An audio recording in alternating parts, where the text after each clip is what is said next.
পবিত্র রমজান তথা সিয়াম সাধনার বিষয়ে ছোটখাটো অনেক মাসলা মাসাইল আমরা জানি, অনেক আলোচনা হয়। ইতিমধ্যে যে আলোচনা শুনলাম সবই আমাদের জানা, কিন্তু মহান আল্লাহর নির্দেশের অন্যতম একটি বিষয়ের ব্যাপারে আমরা খুবই উদাসীন।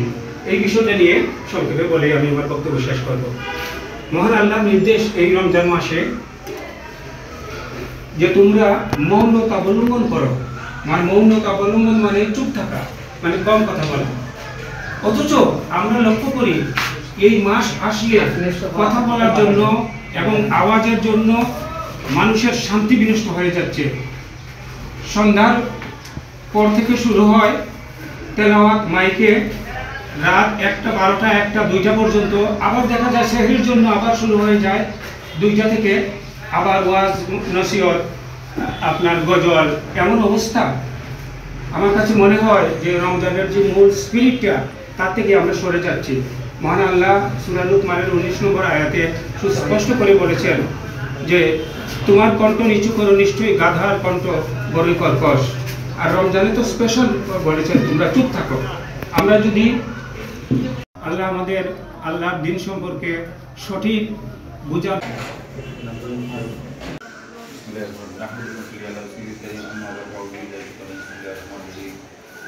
মাসিক কাঁচালা সাহিত্যিক ফোরাম এর উদ্যোগে উপলক্ষে রচনা সভা কর্মসূচি করেছেন।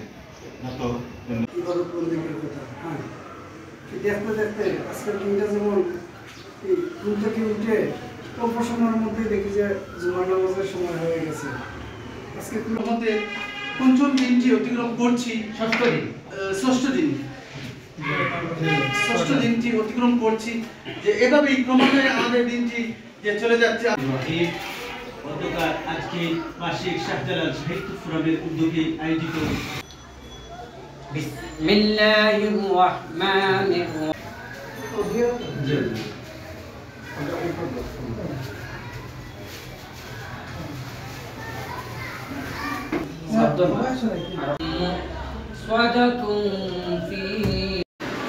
প্রভাষক জনাব আহমদ ইব্রাহিম রহমান সাহেব এবং আমাদের সভাপতি জনাব আমাদের ইসলাম ধর্মকে পরিপূর্ণ জীবন ব্যবস্থা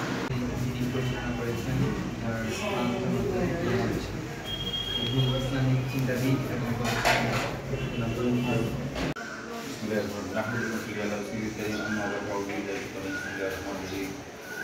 মাসিক কাঁচালা সাহিত্যিক ফোরাম এর উদ্যোগে উপলক্ষে রচনা সভা কর্মসূচি করেছেন।